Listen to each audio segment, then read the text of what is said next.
Voici une vidéo pour aider vos enfants à apprendre les mots de la dictée.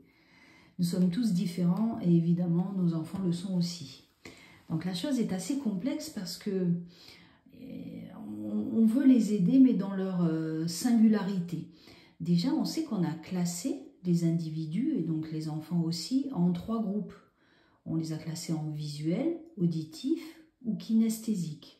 Donc en fait, on va se servir de ces 3 groupes-là, de ces classifications, pour essayer de situer notre enfant et l'aider au mieux. Mais comme les choses sont bien plus complexes, hein, l'être humain est vraiment complexe, donc du coup, on a d'autres particularités qui viennent s'ajouter.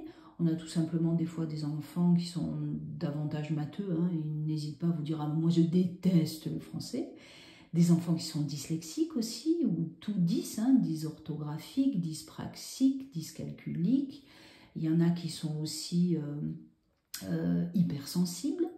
Il y en a qui ont un trouble de l'attention avec hyperactivité ou alors sans hyperactivité. Il y en a qui sont au potentiel. Maintenant, on dit HPI, voilà. Et puis, il y en a qui mixent aussi tout ça. Souvent, les enfants qui sont HPI sont parfois dyslexiques. Donc, vous voyez, tout ça, c'est bien complexe. Pour ma part, en ce moment, j'ai à peu près la moitié de mes élèves qui sont dyslexiques ou troubles de l'attention, etc. Donc, du coup, quand vient le moment d'apprendre les mots de la dictée, eh bien, j'ai plusieurs pistes et je vous avoue que je les exploite à fond à chaque fois.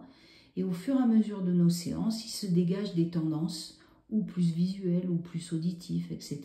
Et donc, au fur et à mesure, on affine. En tout cas, on fait de notre mieux. Voilà. Donc là, avec cette vidéo, on va détailler en fait toutes les pistes que j'utilise. Et vous pourrez tester tout ça à la maison. Donc, la première des choses, c'est lorsque notre enfant, par exemple, est visuel. Alors, visuel, il va avoir besoin de voir. Donc, du coup, on va observer le mot. On va le regarder. Donc, du coup, par exemple, pour maison, eh bien, on va, comme il est visuel, on prend des codes couleurs. Hein, voilà. Donc, par exemple, maison, bon, on va entourer les difficultés. Aïe, ah ben, qu'est-ce qui est dur pour toi? Ah ben c'est le S aussi. Ah ben oui, tu as vu, le ZE c'est un S. Surtout pour les enfants qui sont dyslexiques, hein, le SE ou le ZE, c'est vraiment pas facile, ils font pas exprès, c'est difficile. Donc du coup, on entoure. Après, on peut dire à notre enfant, ben tiens, qu'est-ce que tu préfères faire? Alors, ce qui est un peu à la mode, c'est surligner. Allez, prends ton marqueur, on surligne. Allez hop, on surligne.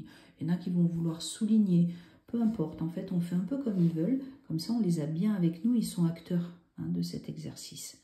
Ce qu'on peut faire aussi avec un enfant qui est plutôt visuel, c'est recopier le mot. Donc là, on va lui dire, bah, tiens, viens, on le recopie. Allez, combien de fois tu veux le recopier? Comme ça, on le laisse un petit peu choisir. Ah ben moi, 3 fois, parce qu'après, j'en ai marre. Ok, allez, viens, on le recopie 3 fois. Par contre, là, on va vraiment l'inviter à recopier en conscience, pardon. Et en confiance aussi.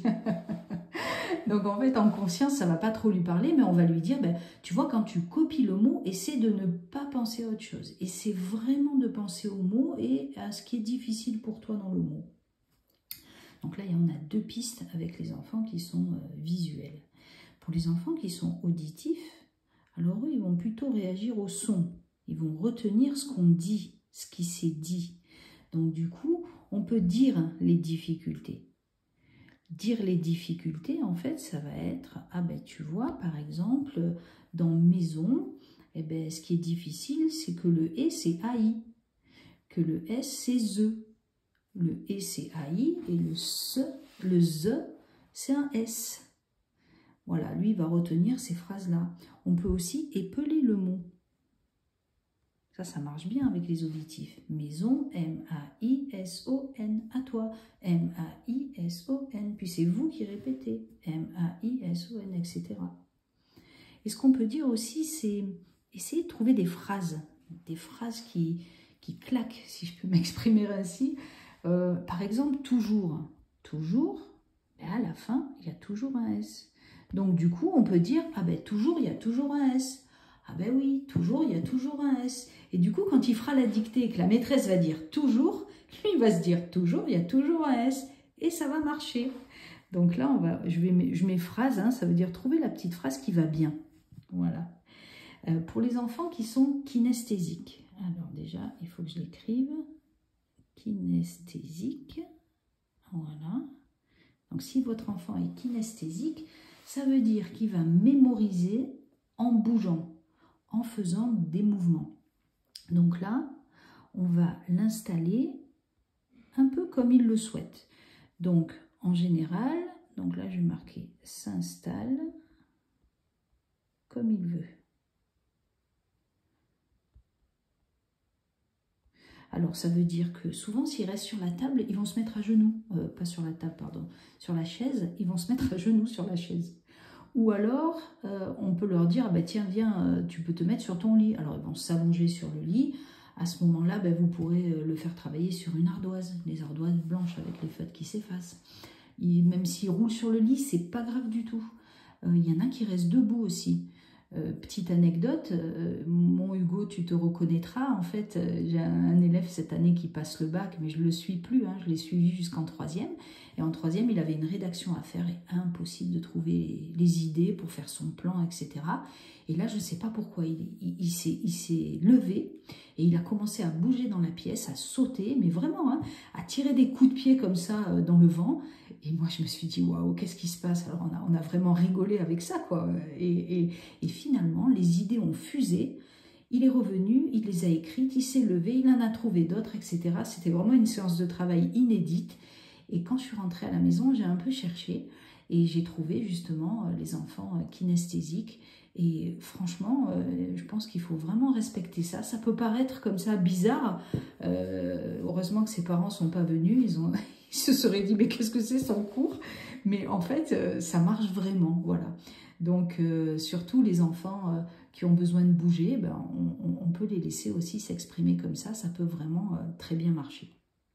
Voilà, donc là vous avez les 3 façons pour faire travailler votre enfant, et là on prend vraiment la totalité des cas de figure.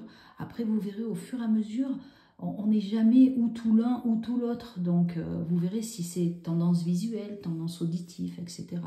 Et à partir de là, vous allez aller dans ce sens-là et optimiser vraiment l'apprentissage.